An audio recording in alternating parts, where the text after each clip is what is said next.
Յոհան Յակոբ Ֆրիդրիխ Պարոտը ծնվել է 1791 թվականի հոկտեմբերի 14-ին Կարլսրուհեում, որ մարգրաֆիական կամ մարգրաֆական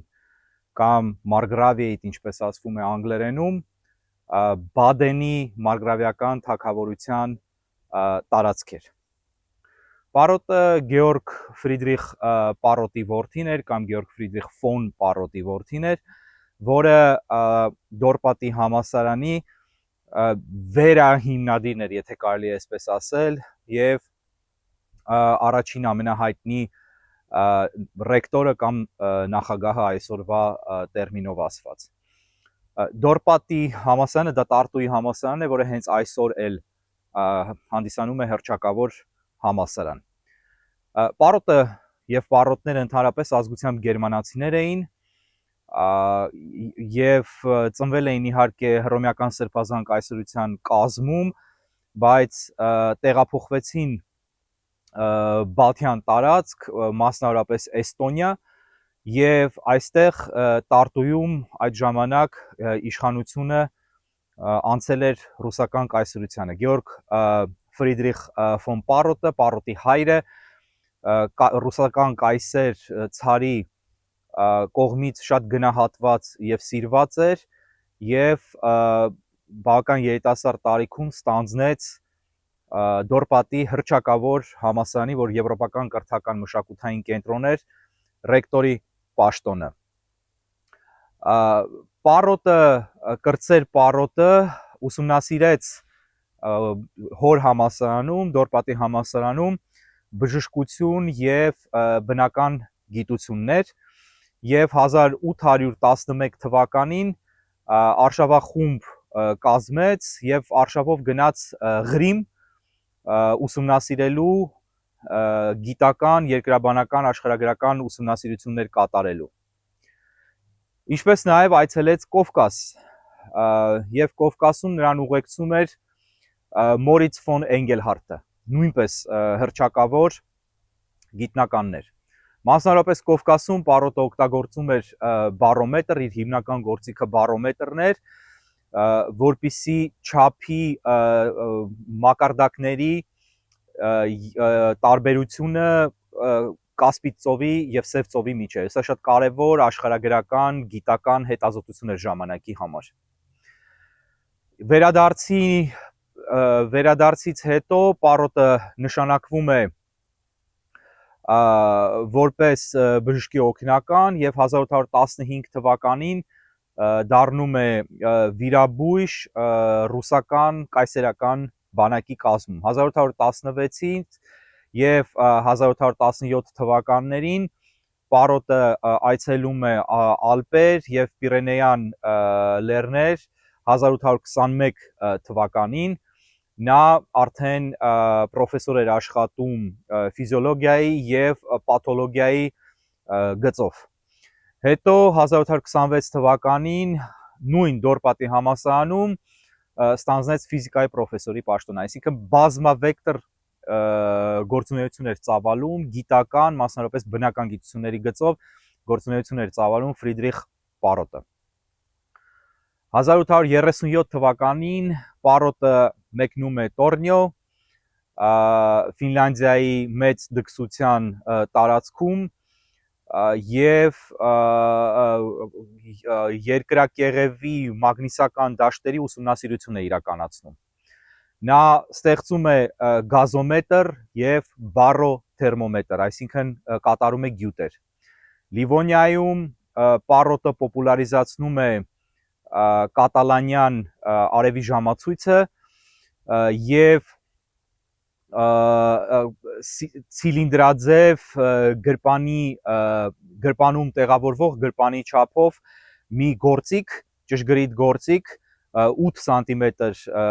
երկարությամբ եւ 1.5 սանտիմետր շարավղով, որը մեծ առաջընթաց էր եւ մեծ գյուտ էր ժամանակի ֆիզիկայի բնագավառում։ Պարոտը իր մահկանացուն կնքում է այստեղ Դորպատում, որ հիմա Տարտու է կոչվում, Էստոնիայի երկրորդ քաղաքն է,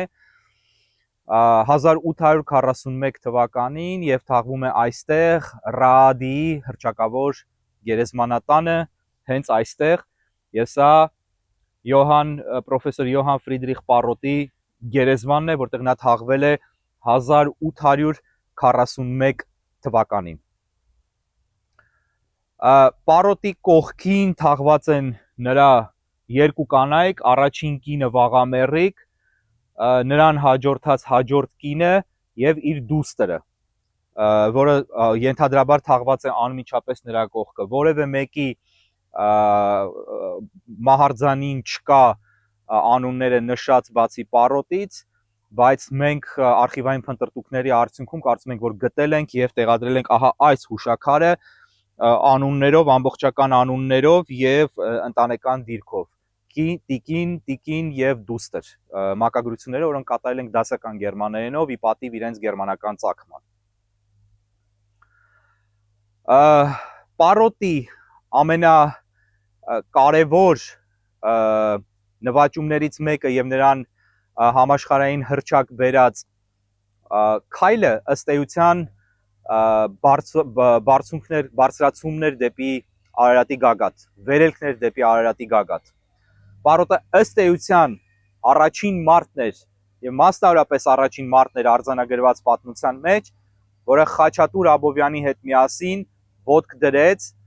Արարատ Սրբազան լեռան գագաթին, Մասիսի գագաթին։ 1826-1828 թվականների ռուս-պարսկական պատերազմից հետո Արարատը, Մասիս սարը անցավ ռուսական կայսրության վերահսկողության ներքո եւ դա տեղի ունեցավ Թուրքմենչայի պայմանագրով։ Պարոտը այդ ժամանակ զգաց, որ իրավիճակը բավական հարմար է,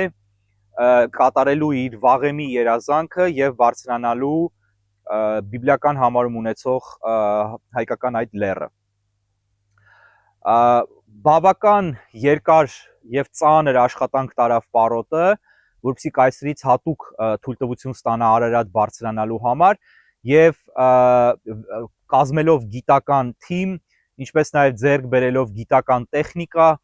ժամանակի առաջադեմ չափագրող սարքեր, Պարոտը կազմեց իր արշավախումբը։ Իրեն այդ նախապատրաստական աշխատանքների ժամանակ օգնում էին բժշկական ֆակուլտետի իր ուսանողներից մի քանիսը եւ Պարոտը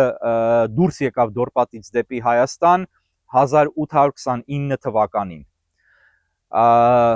Հարավային Կովկաս հասավ նույն թվականին իհարկե եւ արդեն ունենալով ցարի թույլտվությունը եւ հատուկ հրովարտակը թույլտվության վերաբերյալ սկսեց տեղում նախապատրաստական աշխատանքներ իրականացնել։ Պարոտի թիմը ճանապարհին բաժանվեց երկու մասի, թիմի մեծ մասը ուղևորվեց Մոզդոկ, իսկ Պարոտը Մաքսիմիլիան Բեհագել ֆոն Անդլերսկրոնի հետ միասին եւ ռազմական ուղեկից Շուլցի հետ միասին Մանիխ գետ դեպի ուղևորվեցին եւ կալմիկական Տափաստան, որպիսի հավելյալ ուսումնասիրություններ կատարեն իր կարծիքով կիսաթողած իր գործում, որն էր Կասպից եւ Սև ծովերի մակարդակների բաղդատումը, համեմատումը։ Երկու թիմերը հետագայում միավորվեցին Մոզդոկում, վերամիավորվեցին Մոզդոկում եւ շարժվեցին դեպի հարավ, Վրաստան, այնուհետև դեպի այդ ժամանակ այդպես կոչվող հայկական Մարս, փաստացի Հայաստան։ Հայաստանում, Արևելյան Հայաստանում այդ ժամանակ ծանր համաճարակ էր ընթանում, մասնավորապես Երևանում, եւ դա բավական խանգարեց Պարոտի պլաններին եւ հետաձգեց այդ պլանները, որի արդյունքում Պարոտը իր թիմի հետ միասին բարձրացավ դեպի Վրաստան եւ ուղևորվեց Վրաստանի հրաշալի շրջաններից մեկը Կախեթի։ Այնուհետև դրանից հետո երբ համաճարակը սկսեց նահանջել, պարոտը վերադարձավ Հայաստան եւ այցելեց Էջմիածին։ Էջմիածնում նրան որպես խիստ առաջադեմ եւ խիստ զարգացած երիտասարդի ներկայացրեցին երիտասարդ Խաչատուր Աբովյանին, որի հետ պարոտը ծանոթացավ բնականաբար Հայաստանում։ Եվ ծանոթանալուն պես պարոտը անմիջապես գնահատեց Աբովյանին, երիտասարդ Աբովյանին, հասկացավ նրա ով լինելը եւ շատ դրական, բարեկամական, եղբայրական եւ մենթորական զգացումներով լցվեց դեպի Խաչատուր Աբովյանը։ Որոշում ընդունվեց, որ Աբովյանը պետք է ուղեկցի պարոտին եւ նրա արշավախումբը դեպի Արարատի գագաթ։ Դա 1829 թվականի սեպտեմբերի 1-ն էր, երբ պարոտը մտավ Էջմիածին եւ կաթողիկոս Եփրեմ առաջինի հետ բանակցությունների արդյունքում հանդիպեց Խաչատուր Աբովյանին։ Աբովյանի հետ միասին պարոտը կազմեց թիմ, այնուհետև հատեցին դրանից հետո Արաքս գետը, անցան հայկական Սուրմալուի գավառ եւ բարձրացան դեպի Արարատի լանջերին գտնվող Ակորի գյուղը, որը այսօր այդ տարածքը այսօր թուրքերը կոչում են Ենիդողան։ Ակորին Արարատի հյուսիսային կողմում էր գտնվում, 1200 մետր կամ 3900 ֆուտ ծովի մակարդակից վեր։ Եվ դա լեգենդար գյուղ է, որը իհարկե այլևս գոյություն չունի։ Թիֆլիսից Հարություն Ալամդարյանի խորհրդին հետևելով, որը եղել էր այդ կողմերում, թիմը արշավախումբը ճամբար է խփում, առաջին ճամբարն է խփում եւ հիմնական ճամբարն է խմբում Սուրբ Հակոբ, Ակորի Սուրբ Հակոբ վանքից շուրջ 700 մետր վեր, որը կազմում էր մոտարապես 1943 մետր ծովի մակարդակից վեր։ Պարոտը եւ Աբովյանը եւ թիմը այն վերջին ըստ էության ճանապարհորդներն էին փաստացիորեն, որոնք այցելեցին Ակորի, որը ընդամենը շատ կարճ ժամանակ անց 1840 թվականի մայիսին հիմնահատակ կործանվեց երկրաշարժի արդյունքում։ Այսպես, սեպտեմբերի 10-ին, ինչպես ասացի, պարոտի եւ Աբովյանի արշավախումբը Էջմիածնից շարժվում է դեպի Արարատ, սեպտեմբերի 11-ին Արաքսի աջ ափին գիտնականները անցկացնում են իրենց ամենասկզբնական դիտարկումները, այնուհետև հասնում են Ակորի գյուղ, ինչպես ասեցի, եւ ծանոթանում են տանուտեր Խոջանի հետ, եզներ եւ ուղեկցող մարդիկ են վարձում տանուտիրոջից եւ գյուղից եւ երեկոյան կողմ նույն օրը բարձրանալով հասնում են Սուրբ Հակոբի վանք, ինչպես ասացի, եւ վանքից վեր խփում են իրենց առաջին ճամբարը եւ վրանները։ Սեպտեմբերի 12-ի առավոտյան ժամը 7-ին պարոտը սկսում է իր առաջին փորձը դեպի Արարատի գագաթ վերելքի։ Վերելքին մասնակցում էին Շիմանը, մեկ կազակ ռուս եւ ակորեցի գյուղացի, Ակորի գյուղացի Սահակ անունով։ Պարոտի խումբը փորձում է բարձրանալ Արարատի արևելյան խիստ թեք, խիստ զառիթափ լանջով եւ հավերժական ձնագից չհասած գիշերում են այդտեղ, ճամբար են խփում այդտեղ եւ գիշերում են ծովի մակարդակից 3502 մետր բարձրության վրա, որ դեռևս նորմալ տանելի բարձրություն է մարդկային օրգանիզմի համար, թեև տանելիության վերին շերտերում է արդեն գտնվում։ Բայց դա մարգագետինների շրջան է, գոտի է եւ Պարոտը եւ Աբովյանը ստանում են իրենց առաջին ուժեղ տպավորությունները Արարատի բնությունից եւ այն կենսոլորտից, որը տիրում է այդտեղ։ Սեպտեմբերի 13-ին խումբը շարունակում է, այս անգամ արդեն առանց Սահակի, եւ հասնելով հավերժական ձնագծին, խումբը բախվում է իրենց առաջին լուրջ դժվարությանը։ Թեև Արշավախումբը լավ պատրաստված էր, բայց լավը հարաբերական է եւ ակնհայտորեն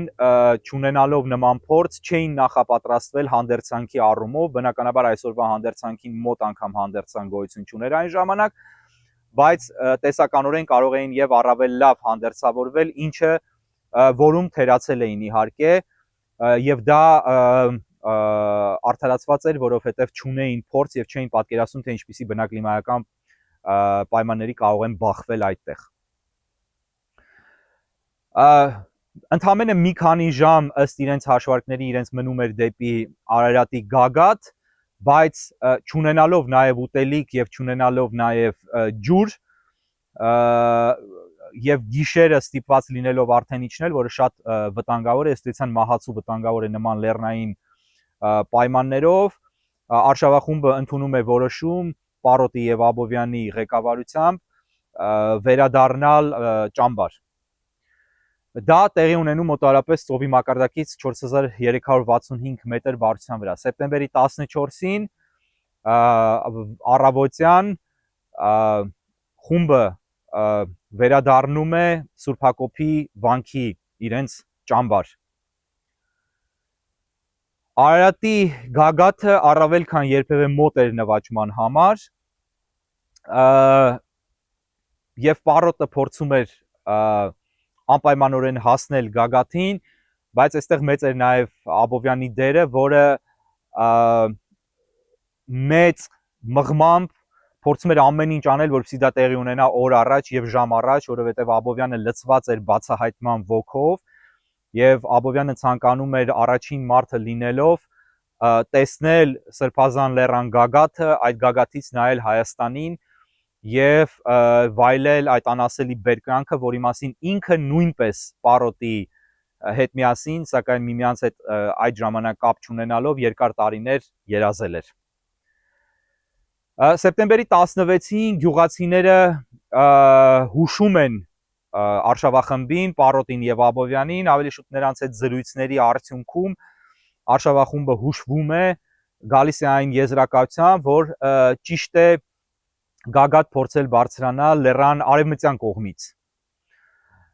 Սեպտեմբերի 17-ին Արշավախումբը սկսում է նախապատրաստվել երկրորդ վերելքին եւ Աբովյանը խնդրում է Պարոտին անպայմանորեն թույլ տալ իրեն բարձրանալ մինչև լեռան գագաթը։ Պարոտը սկզբում ընդդիմանում էր, որովհետեւ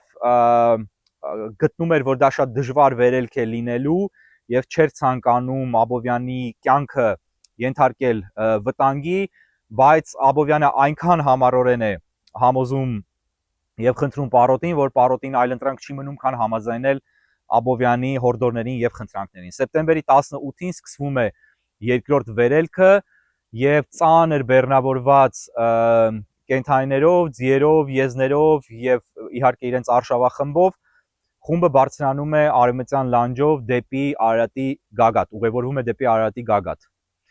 Ընդհանուր առմամբ խմբում այդ պահի դրությամբ կար 12 մարդ։ Աբովյանը նշում է, որ շատ դժվար էր վերելքի այդ հատվածը, որովհետև կլոր քարեր էին, խիճ էր շատ, ավազատիպ հող էր շատ եւ դա շատ էր դժվարացնում վերելքը, որովհետև հասկանալի է, որ սահում էին ոտքերը, կենթանիների սմբակները եւ շատ դժվար էր ամուր զգալ հողը ոտքերի տակ, որպեսզի իրականացնեին այդ դժվար վերելքը։ Երեկոյան ժամը 6-ին հասնում են կրկին ծովի մակարդակից 3704 մետր բարձրության վրա եւ Քիփ լիճ կոչվող տարածքում վրան են խփում, որպեսզի գիշերեն եւ գիշերում են։ Սեպտեմբերի 19-ին զգում են, որ ջերմաստիճանի փոփոխություն է տեղի ունենում եւ խումբը որոշում է արագ ռեժիմով իրականացնել վերելքի իրենց երկրորդ փորձը։ 2 ժամ բարձրանալուց հետո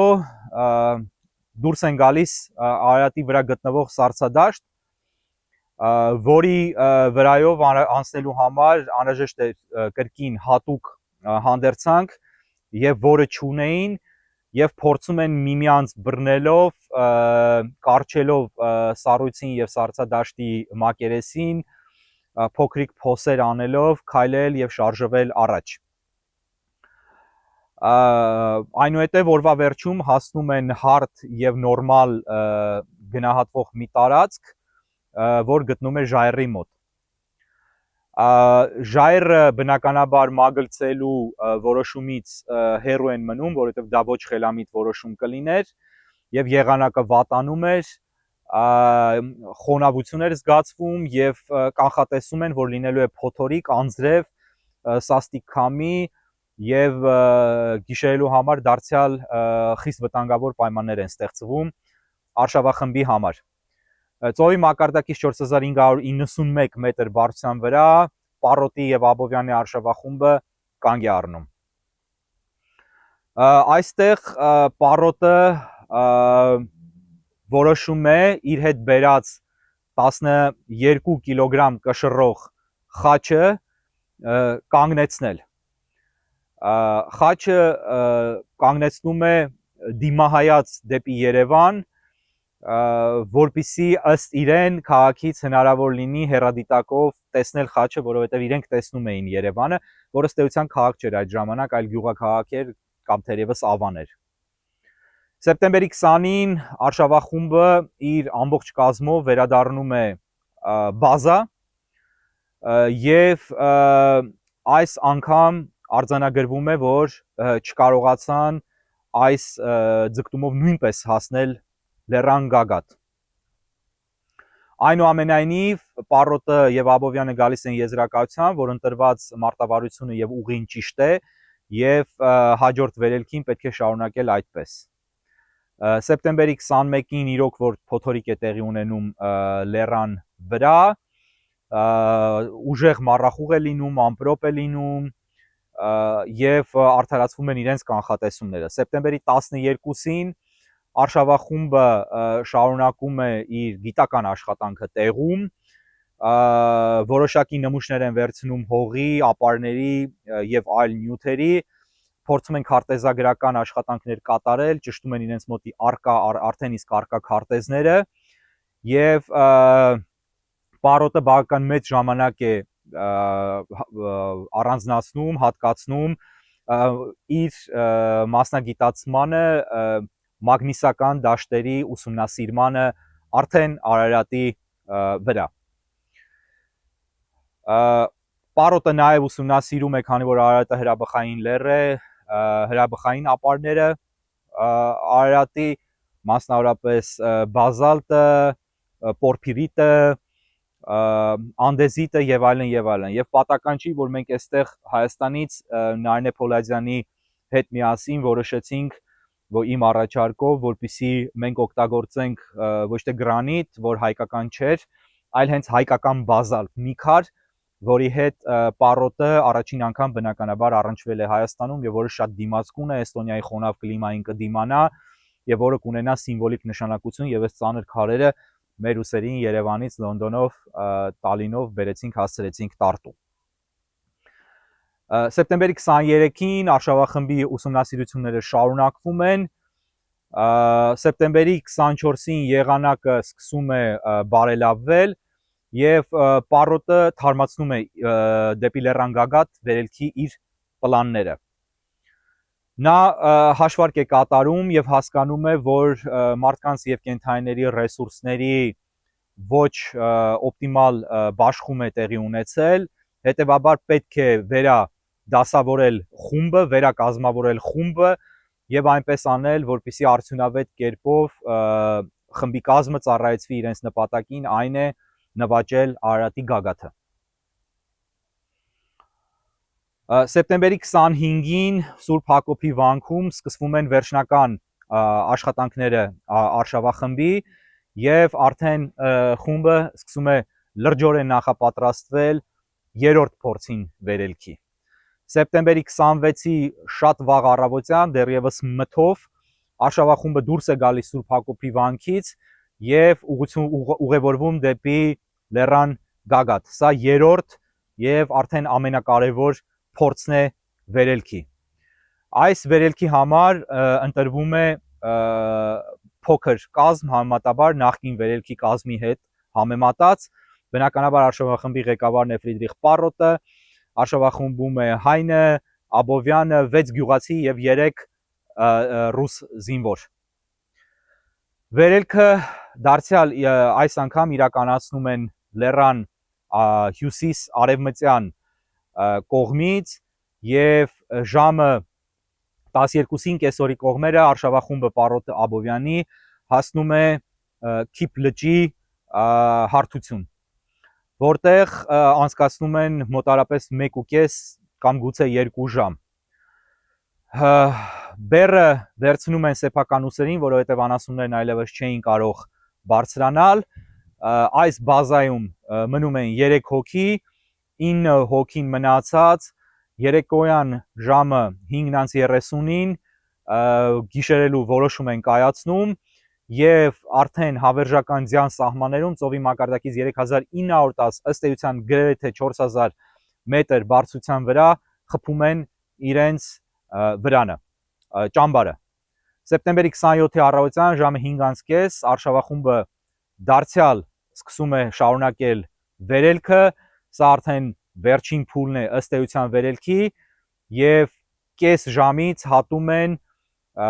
հավերժական ձնագիծը Արարատի։ Դա այն գիծն է, որտեղից սկսվում է չհալչող, գոնե մինչև մեր ժամանակները չհալչող ձնագիծը, որ կոչվում է հավերժական ձնագիծ կամ հավերժական ձյանգիծ։ Երկրորդ վերելքի ժամանակ իրենց խիստ դժվարություններ պատճառած սառցադաշտով այս անգամ արդեն շնորհիվ Պարոտի եւ Աբովյանի լավ նախապատրաստության բավական անխոչնդոտ են անցնում արդեն, նաեւ ձյունն էր սկսել հանվել, եղանակը տաքացել էր եւ հետեւաբար անցումը սառցադաշտի վրայով տեղի ունենում բավական հեշտ։ Միաժամանակ նոր խնդիր է առաջանում, որովհետև Ակորի գյուղացիներից մեկը լուրջ հիվանդանում է եւ առավոտյան չի կարողանում միանալ արշավախմբին, որ մարդուժի կորուստ է արշավախմբի համար եւ որ արդեն խնդիր է դառնում արշավախմբի համար եւ մնում է 6 հոգի եւ այնուամենայնիվ բնականաբար ընդունվում է որոշում, միաձայն որոշում շարունակել վերելքը դեպի Գագաթ։ Ֆրիդրիխ Պարոտը, Խաչատուր Աբովյանը 41-րդ ռուսական կայսերական հրաձգային գնդից Ալեքսեյ Զդորովենկոն եւ Մատվեյ Շալպանովը, գյուղացիներ Հովանես Այվազյանն ու Մուրադ Պողոսյանը շարժվում են դեպի Արարատ լեռան Գագաթ։ Արդեն բավական հոգնած էին եւ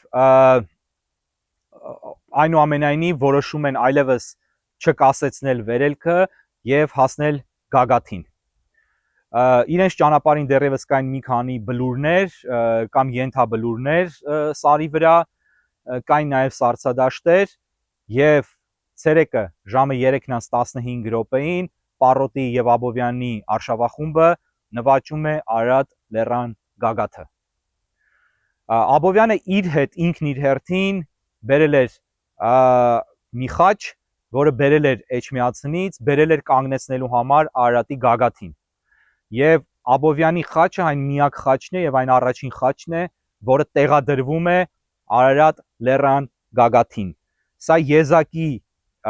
մի բան է, որովհետեւ քաշ տալ բավական ծանր իր եւ պարագա մի քանի անգամ դեպի լեռան Գագաթ սեփական ուսերին նշանակում է ունենալ բացառիկ նվիրվածություն սեփական առաքելությանը, բացառիկ հավատ եւ նաեւ որ շատ կարեւոր է սիմվոլիզմի խորհրդանշականության հանդեպ մեծ հարգանք։ Այն, ինչ մենք ենք փորձում դրսևորել եւ այն, ինչի օրինակը մենք ենք փորձում ծառայել, որովհետեւ մեզանում այսօր ցավոք սրտի սիմվոլիզմի կարևորությունը բացակայում է իսպառ, հաճախ ծաղրի է արժանանում եւ չի գիտակցվում դրա կարևորագույն եւ հզոր ուժը, որը մարդկանց ոչ միայն համախմբելու եւ մոբիլիզացնելու, այլև մարդկային որակները բարձրացնելու, մարդկային որակներ ստեղծելու կարևոր, անտեսանելի առաջին հայացքից, բայց շատ կարևոր իմաստ եւ նշանակություն ունի։ Արշավախումբը ընդամենը 45 րոպե է մնում լեռան գագաթին, որովհետեւ պայմանները կարող էին վատանալ, վտանգավոր էր երկար մնալը, եւ Աբովյանը սկսում է գագաթին այդ ընթացքում փնտրել մի իր, որպեսզի իր հետ իջեցնի ներքև, որպես հուշ, որպես մասունք, որպես կրկին սիմվոլիկ մի արժեքավոր բան եւ ոչինչ չի գտնում բնականաբար, որովհետեւ հավերժական ձյան հաստ շերտով էր ծածկված լեռան գագաթը։ Եվ գտնում է մի կտոր ամուր սառույցի կտոր, որը փաթաթում է թաշկինակի մեջ, որովհետեւ չունեին այլ միջոց, որում կարելի էր պահել սառույցը, եւ ուղևորվում են դեպի ներքև։ Սեպտեմբերի 28-ի վաղ առավոտյան արշավախումբը շարունակում է արագ տեմպերով վայրեջքը եւ հասնում է այդ պահին արդեն իրենց հիմնական բազան Սուրբ Հակոբի վանք։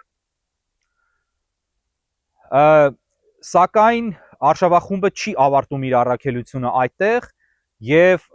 շարունակում է հետազոտել տարածքը եւ որոշում է ընդունել բարձրանալ մեծ Մասիսի գագաթը նվաճելուց հետո բարձրանալ նաեւ փոքր Մասիսի գագաթ։ Հոկտեմբերի 10-ից 23-ն ընկած ժամանակամիջոցում Պառոտի եւ Աբովյանի արշավախումբը հսկայական երկրագիտական, երկրաբանական եւ աշխարհագրական ուսումնասիրություններ է կատարում Գեղամա լեռներում, դրանից հետո անցնում է Գեղարդի վանք եւ այցելում եւ կանգ առնում Երևանում։ Խաչատուր Աբովյանը շարունակում է շատ սերտորեն ներգրաված լինել Պառոտի արշավախմբի աշխատանքներում եւ ամեն կերպ եւ ամեն միջոցով իր բոլոր ուժերը ներդնելով օգտակար է լինում Ֆրիդրիխ Պառոտին։ Արտաշատի մոտ են նաեւ աշխատանքներ իրականացնում, դրանից հետո մտնում են Դարոյինք, որ թուրքերը կոչում էին եւ հիմա էլ կոչում են Բայազեդ, ցավալիորեն հայերն են արդեն կոչում Բայազեդ, եւ ուսումնասիրում են տեղանքի հայկական հուշարձանները, բնականաբար Բայազետից շատ լավ հստակ երևում է Արարատը, իհարկե հակառակ կողմից։ Հոկտեմբերի 25-ին Պառոտի եւ Աբովյանի արշավախումբը սկսում է նախապատրաստել փոքր Մասիսի գագաթի նվաճումը։ Հոկտեմբերի 26-ի երեկոյան 9 հոգով բարձրանում են Մասիսի հյուսիսային կողմը եւ ճամբար են խփում անտառում, որպեսզի գիշերեն այնտեղ։ Հոկտեմբերի 23-ին սկսում են վերելքի հիմնական փուլը եւ ընտրում են դրա համար արևմտյան կողմը լեռան։ Մասնակիցներից մեկը հրաժարվում է բարձրանալ, որովհետեւ ֆիզիկապես սպառված է լինում եւ ետ է վերադառնում մնացած 8 հոգին արշավախմբի մեծ դժվարություններով, որը հաճախ համեմատվում է մեծ Մասիսի գագաթի բարձրանալու հետ եւ անգամ ոմանք կարծիք են հայտնում, որ այս վերելքը շատ ավելի դժվար էր իրենց համար, ժամը 11-ին նույն օրը նվաճում են փոքր Մասիսի գագաթը։ Այսպիսով Ֆրիդրիխ Պառոտը եւ Խաչատուր Աբովյանը դառնում են այն առաջին մարդիկ, որոնք ոտք են դրել Սուրբ Մասիսի երկու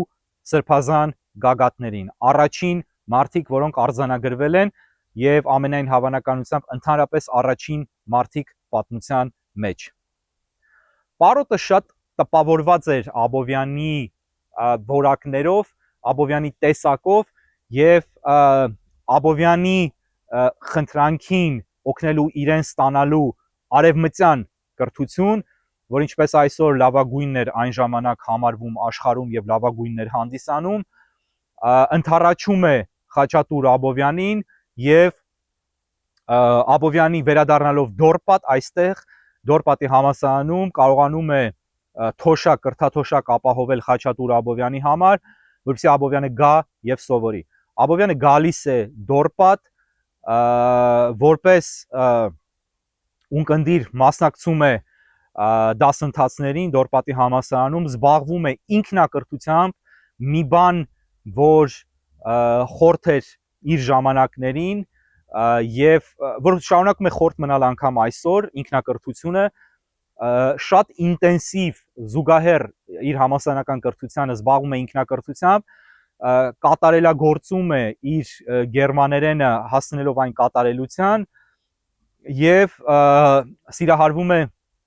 արևմտյան մշակույթին եւ արևմտյան բարքերին։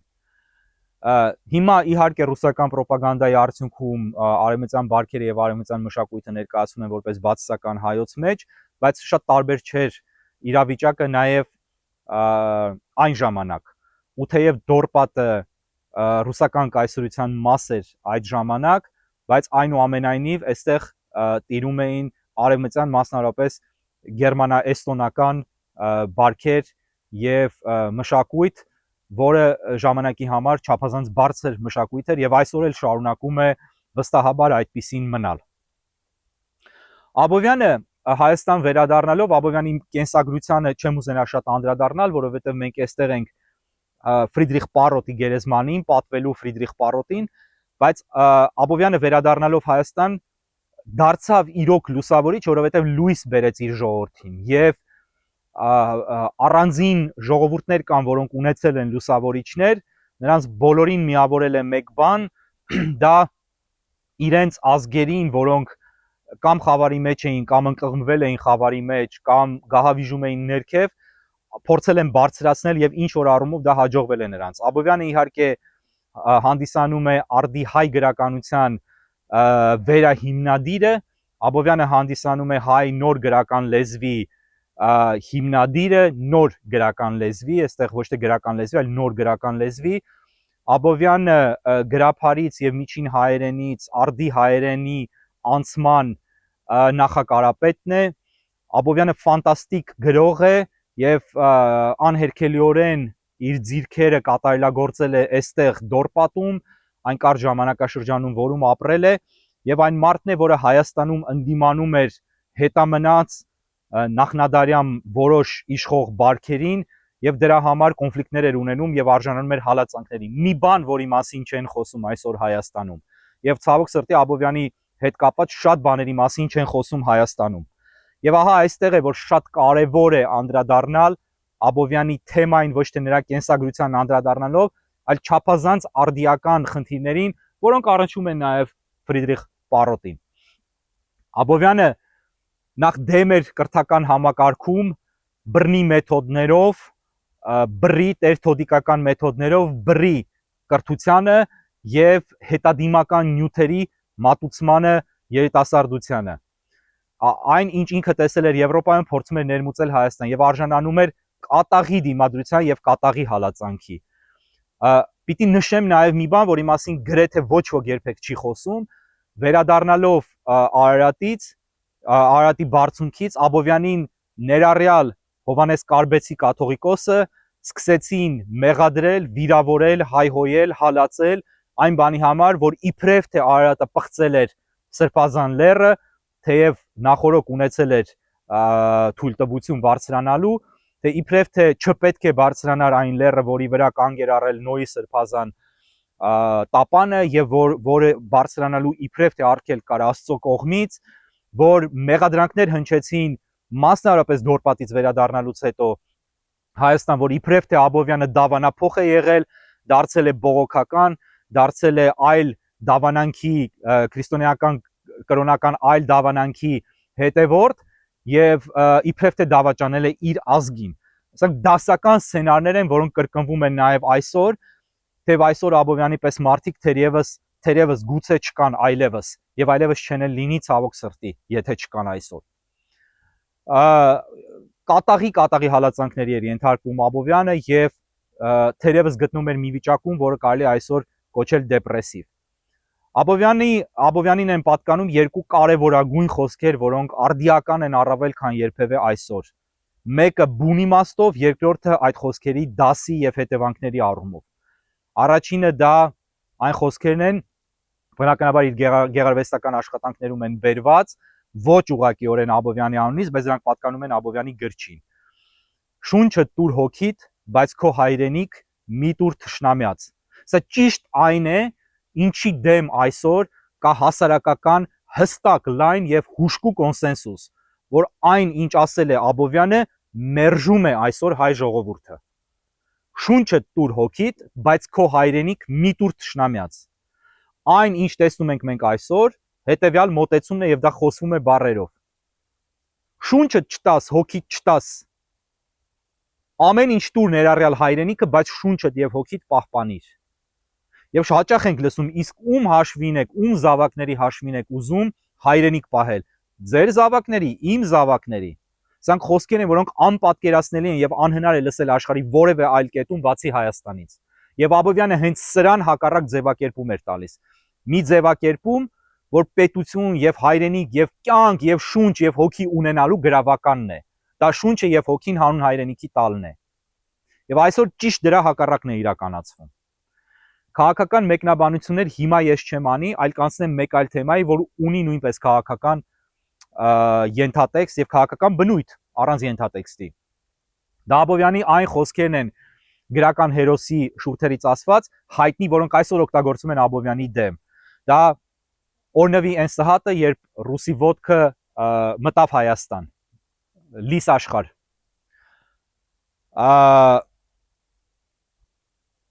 Սա մեկնաբանվում է որպես ռուսական զորքի գալեսյան, որպես ռուսական ուժի գալեսյան փառաբանում։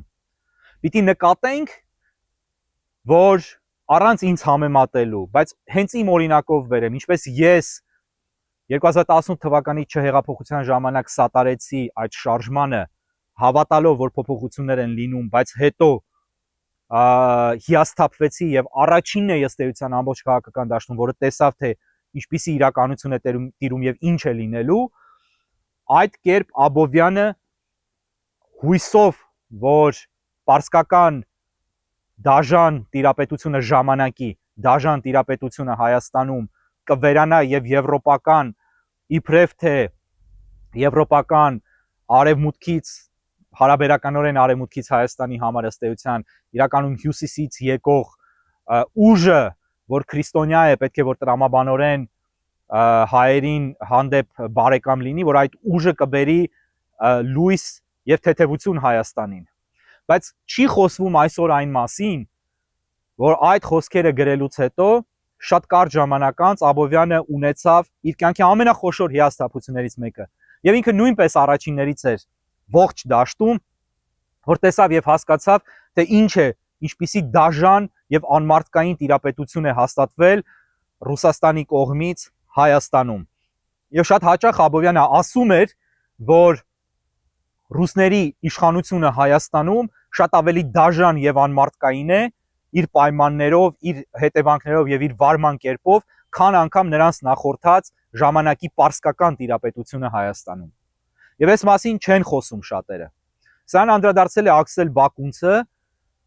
եւ սա հայտնի փաստ է, որի մասին ուղղակի չի խոսվում Աբովյանի մասին։ Աբովյանը ինքը անհետացավ, տնից դուրս եկավ, չվերադարձավ եւ տարբեր վարկածներ կան, բայց առանց մտնելու այդ երկար պատմության մեջ եւ վարկածները ներկայացնելու ամենահավանական վարկածը, որ Աբովյանով զբաղված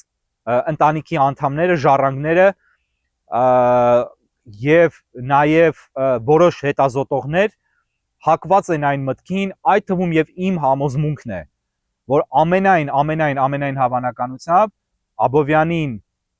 կամ աքսորել են Սիբիր, առավոտ գիշերով եկել են եւ տարել են ռուսական ճակերտների մեջ լավագույն տրադիցիայով, ինչպիսին նաեւ անցյալ դարի 40-ականներին եւ 50-ականների սկզբին էին անում Հայաստանում ռուսական սովետական իշխանությունները, այդպես էլ այդ ժամանակ վաղ առավոտյան դեռևս մթնշաղին կամ մթով եկել են եւ Աբովյանին տնից հանել են եւ տարել են աքսորի, որտեղ էլ նա մահացել է եւ թաղվել է անհայտ գերեզմանում կամ ընդհանրապես չի էլ թաղվել։ Ամեն դեպքում Աբովյանը ողբերգականորեն չունի գերեզման։ Երկրորդ տարբերակը այն է, որ ուղղակի տանից տարել են եւ սպանել են։ Ամեն դեպքում, երբ ծանոթանում ես տարբեր վարկածներին, գոնե եթե ունես բանականություն, անմիջապես եւ վստահաբար հակվում ես դեպի այս երկու վարկածները, որոնց միավորում է մեկ բան, դա ռուսական իշխանությունների կողմից այլախոհ եւ ազդեցություն ունեցող եւ այնուամենայնիվ հալածվող, բայց այնուամենայնիվ հարգանք վայելող շատերի կողմից, մասնավորապես մտավորականության կողմից մեծ հարգանք վայելող Խաչատուր Աբովյանին վերացնելու քաղաքականությունն է եղել, որովհետև պիտի լռեցվեր այն մարդը եւ այն ձայնը, որը արժեք ուներ, որը խորք ուներ, որն իր մեջ կրում էր արևմտյան արժեքներ եւ որը լուրջ վտանգ էր ներկայացնում ռուսական դաժան եւ անմարդկային կառավարման համար ժամանակի Հայաստանում։ Վերադառնալով Պարոտին, պիտի ասեմ, որ Աբովյանի եւ Պարոտի միջև ջերմ հարազատ հարաբերությունները մենթորի եւ աշակերտի, ուսուցիչի եւ աշակերտի, հովանավորի եւ հովանավորյալի միջև բարեկամական, եղբայրական, ավակ եղբայր կրտսեր եղբայր հարաբերությունները շարունակվել են նաեւ Աբովյանի դորպատից հեռանալուց հետո։ Իհարկե, եթե Աբովյանը մնար դորպատում եւ չվերադառնար Հայաստան, Հայաստանը լուսավորելու, որտեղ նրան կերան, Աբովյանը կլիներ շատ ավելի հայտնի, համաշխարհային հռչակ կվայելեր, կապրեր դորպատում, թերևս հնարավորություն չունենար պայքարելու ռուսական իշխանության դեմ, որովհետև այդ իշխանությունը իրեն այլ կերպ էր դրսևորում այստեղ այս տարածքում եւ կշարունակեր երկար ապրել, արարել, բայց Աբովյանը որոշում ընդունեց վերադառնալ Հայաստան եւ կյանքը զոհեց ըստ էության հանուն Հայաստանի։ Հիմա Ֆրիդրիխ Պարոտը ցավալիորեն մահացավ երիտասարդ տարիքում։ Պարոտը մի շարք հիվանդություններ ուներ, որոնք անհայտ են այսօր, բայց մեկ հիվանդություն չէր, նշվում է, որ մի քանի հիվանդություն ուներ, բավական հետաքրքիր, հարուստ, բայց եւ ֆիզիկական առումով դժվար կյանք ունեցավ եւ իր մահվանից հետո մասնավորապես երկու հաջորդ իր վերելքների արդեն այլ օտարերկրյա արշավախմբերի ղեկավարների հետ միասին դրանց մասին խոսելիս Աբովյանը միշտ հիշատակում է Ֆրիդրիխ Յոհան Վիլհելմ Պարոտին ամենաջերմ խոսքերով, անվանում նրան ուսուցիչ եւ ուներ հսկայական երախտագիտության զգացում Պարոտի հանդեպ։ Եվ ավարտելով այս երկար խոսքս ուզում եմ հիմա բացատրել, թե ինչու ենք մենք այստեղ եւ ինչու եմ ես եկել այստեղ Երևանից հասել Տարտու, Էստոնիայի երկրորդ քաղաք։ Խաչատուր Աբովյանը, որի ընտանիքից եմ սերում եւ ես, որի ընտանիքից եւ նրա ազգանունը կրող վերջին մարդը, որ ծնվել է Աբովյանի ընտանեկան եւ հայրական տանը մայրս է, չունի գերեզման։ Աբովյանը, Խաչատուր Աբովյանը չունի գերեզման կամ ունի գերեզման, որի մասին որևէ մեկը չգիտի եւ հաստատ այդ գերեզմանը չունի որևէ նշում իր անվամբ, եթե կա այդ գերեզմանը ինչ որ միտեղ։ Եվ Պարոտի գերեզմանը այն գերեզմանն է, որտեղ կարող է հիշվել Աբովյանը, որտեղ հիշվում է Աբովյանը եւ Պարոտն այն մարդն է, որին երախտապարտ էր Խաչատուր Աբովյանը։ Աբովյանը մի կերպար, որն այնքան անհրաժեշտ եւ արդիական է այսօր Հայաստանի համար։ Բարոյականության, բարձր արժեքների կրող, կրթության, հետադիմության դեմ պայքարող, հետադիմությունից տուժած եւ ռուսական օպրեսիվ բռնաճնշումային համակարգի դեմ հանդես եկող եւ դրան զոհ գնացած մարդ, որը սկզբում խանդավառ էր այդ իշխանության հաստատմամբ, հետո կտրականապես դեմ էր դրան։ Եվ Պարոտը այն մարդն է, որը ինքը մարմնավորում է լուսավորությունը, որը ինքը հանդիսանում է իր ժողովրդի եւ այս հրաշալի երկրի Էստոնիայի լավագույն դեմքերից մեկը։ Հայ եւ էստոնական ժողովուրդների ամենապայծառ դեմքերից մեկը, որովհետեւ աջակցելով Պարոտին, արտահայտվելով Աբովյանին, արտահայտվելով իր աշխատանքներում հայերի եւ Հայաստանի մասին անչափ ջերմորեն եւ Աբովյանին հնարավորություն տալով կրթվելու այստեղ եւ հովանավորելով նրան, Պարոտը աննկարագրելի եւ անչափելի կարևոր գործ է արել հայ ժողովրդի եւ Հայաստանի համար։ Այլ խոսք, որ Հայաստանն ու հայ ժողովուրդը դա չեն գնահատում, չգիտեն եւ 99% հայերի Պարոտի անուն անգամ չի լսել։ Ես այստեղ եմ նաև շնորհակալություն հայտնելու Ֆրիդրիխ Պարոտին իր այդ աշխատանքի համար, իր այդ մոտեցման համար եւ իմ նախնիներից Խաչատուր Աբովյանին հովանավորելու եւ օգտակար լինելու եւ Աբովյանին նաև Արարատի վրա առաջին մարդը դարձնելու համար, Աբովյանի հետ բարեկամության համար, Խաչատուր Աբովյանին ըստ էության վերջնական տեսքով, եթե կարելի այդպես ձևակերպել, Աբովյան դարձնելու համար։ Երկուսն էլ ազնվականներ էին, երկուսն էլ սերում էին ազնվականական ընտանիքներից, Պարոտինը կայսերական ազնվականական տիտղոս էր, հոր միջոցով ստացված կայսրից, Աբովյանինը ժառանգական, մելիքական, մելիք ապովների տիտղոսն էր, որի մասին իհարկե Աբովյանը չէր խոսում, չէր նշում, բայց դա շատ հռչակավոր տունն էր, ապով կամ ապովների տունը, ընտանիքը, մելիքական, որոնք նաև Պարսից իշխանության օրոք թարխանի կարգավիճակ էին ստացել, բացառիկ կարգավիճակ, որը շնորհվում էր բացառապես խիստ սահմանափականակությամբ ազնվականների եւ տալիս էր հարկային բացառիկ արտոնություններ։ Երկուսն էլ ազնվականներ էին, երկուսը կիսում էին եւ ունեին շատ մեծ ընդհանուր գծեր, հանգամանքներ, բնավորության գծեր, սեր դեպի լուսավորություն, սեր դեպի գիտություն, կրթություն, երկուսն էլ կրթում էին, երկուսն էլ ուսուցիչներ էին եւ երկուսն էլ զոհ գնացին կամ իրենց մահկանացուն կնքեցին խիստ երիտասարդ տարիքում։ Եվ այստեղ պատիվ մատուցելով եւ շնորհակալություն հայտնելով Ֆրիդրիխ Պարոտին այս հուշաքարով եւ գերեզմանի կարգի բերմամբ եւ ծածանելով դրոշներ, Էստոնիայի դրոշը Պարոտի եւ Աբովյանի դրոշը ստեղծված իմ եւ Արմեն Բալյանի կողմից Լոս Անջելեսից, Գերմանիայի դրոշը եւ Հայաստանի Հանրապետության դրոշը մենք փորձել ենք խորհրդանշել եւ նշել բոլոր այն ասոցիացիաները, որ Ֆրիդրիխ Պարոտը ունեցել է իր կյանքի ընթացքում։ Ապրել է Էստոնիայի տարածքում, էստոնական պետության հպարտություններից մեկն է Ֆրիդրիխ Պարոտը, բարձրացել է Արարատի գագաթը, Արարատ ոտք դրած երկու հիմնական մարդկանցից գլխավորն է Աբովյան Պարոտ, Պարոտ Աբովյան արշավախումբը, ղեկավարությամբ Ֆրիդրիխ Պարոտի, Գերմանիայի դրոշը, որովհետև ծնվել է ըստ էության Գերմանիայի տարածքում եւ էթնիկ գերմանացի էր,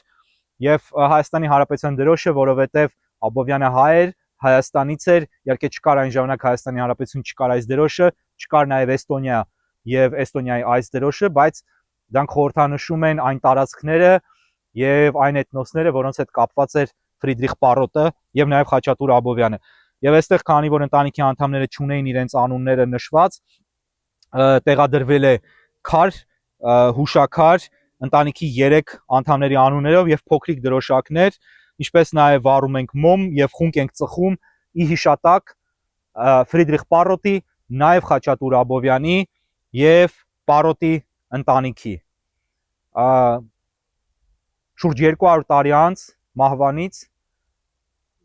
ուզում եմ շնորհակալություն հայտնել Ֆրիդրիխ Պարոտին եւ այստեղ սա սիմվոլիկ քայլ է բնականաբար այն ամենի համար, ինչ նա արել է, եւ սա իմ եւ իմ գործընկերների շնորհակալության հարգանքի ժեստն է այս մեծ մարդու հանդեպ։ Մենք սա անում ենք, որպեսզի նաեւ սա դաս լինի այն անշնորհակալ սերունդներին եւ այն մարդկանց, ովքեր չունեն հայրենիքի զգացողություն, ովքեր ուրացել են իրենց հայրենիքը եւ իրենց պիղծ շունչն ու հոգին պահում են իրենց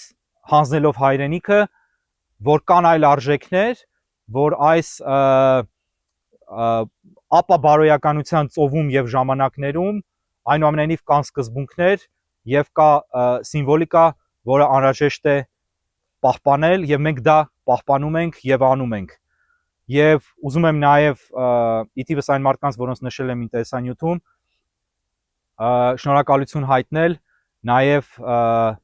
Էստոնիային եւ Ռադի գերեզմանատանը, ինչպես նաեւ հուշարձանների պահպանության կազմակերպությանը պետական էստոնական, որը հավանություն տվեց մեր նախագծին պաշտոնապես։ Վառ պահենք Աբովյանի հիշատակը եւ իմանանք եւ վառ պահենք այս խոշոր մեծ բարի լավ արժանավոր գիտնականի անունը եւ հիշատակը Ֆրիդրիխ Յակոբ Վիլհելմ ֆոն Պարոտ 1791-1841 թվական Դորպատ Տարտու Էստոնիա